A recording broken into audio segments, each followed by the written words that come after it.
ఆల్కహాల్‌గా పిలవబడే ఇథనాల్‌ని ఎలా తయారు చేస్తారు? చాలా సింపుల్ ప్రాసెస్‌లో దీన్ని తయారు చేస్తారు.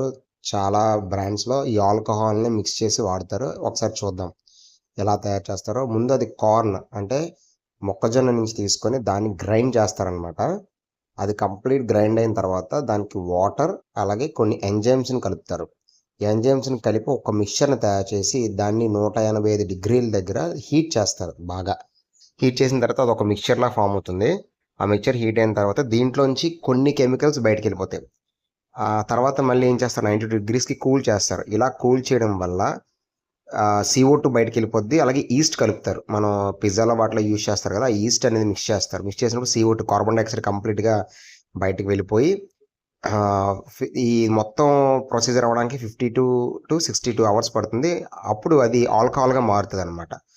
మారి దాన్ని మనం బీర్, వైన్ ఆటిల్లో ఈ 17, 18% అంటే కొంత కొంత ఈ 17-80% అక్కడ ఉంటది కదా! రీడింగ్స్.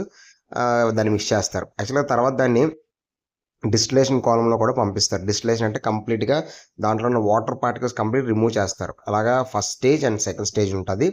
దీంట్లో 195 ప్రూఫ్ అంటే మనకి ప్యూర్ ఫార్మ్ ఆఫ్ ఆల్కహాల్‌ని పంపిస్తారు. తర్వాత కండెన్సర్‌లో పంపించగానే కూల్ అయ్యి కంప్లీట్‌గా ఉన్న వాటర్ కూడా కండెన్స్డ్ వాటర్ కింద రిమూవ్ అయిపోతది.